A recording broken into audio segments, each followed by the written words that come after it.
Alors et maintenant, maintenant que nous sommes délivrés, maintenant que nous avons détruit au nom de Jésus tout ce qui militait contre nous, que nous avons cassé les programmes, les accords, les pactes qui avaient été signés verbalement ou par écrit, électroniquement ou autre, parmi nous, que nous avons extirpé de notre vie tout ce qui avait été planté, qui était contraire au plan de Dieu. Que reste-t-il? Au premier chapitre de l'Épître aux Éphésiens, chapitre verset 7, il est écrit en Christ, parce qu'il s'est offert en sacrifice, nous avons obtenu la délivrance, le pardon de nos fautes. Dieu a ainsi manifesté sa grâce dans toute sa richesse. Et donc, à la fin des fins, et en résumé, la délivrance, c'est d'abord le pardon des fautes. C'est par là que Jésus a commencé. C'est par là que Jésus a commencé.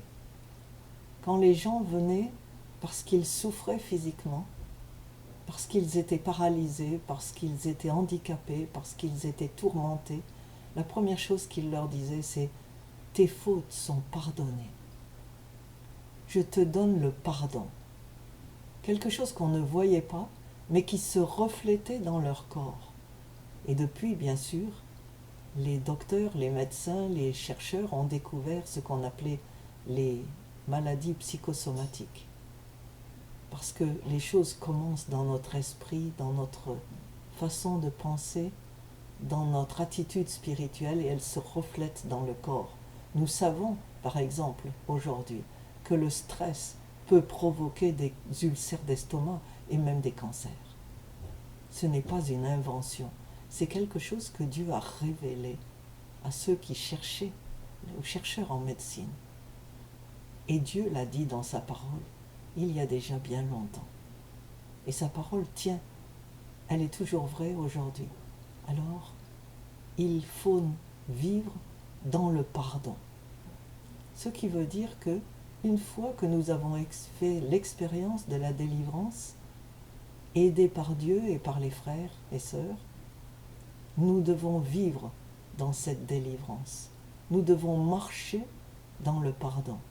Chaque fois que nous faisons quelque chose ou que nous disons quelque chose ou que nous pensons quelque chose qui est contraire à la volonté et au plaisir de Dieu, arrêtons-nous là, juste maintenant. N'attendez pas ce soir. Arrêtez-vous là où vous êtes et dites à Dieu, j'ai fait une gaffe. Je suis absolument désolé de ce que je viens de dire ou ce que penser, ou de l'action que j'ai faite ou que je n'ai pas faite, parce qu'il y a aussi les péchés par omission. Marchez dans le pardon et vous ferez l'expérience de la délivrance et de la liberté que Dieu a prévue pour nous tous, parce qu'il est venu nous donner la vie en surabondance. Que Dieu vous bénisse.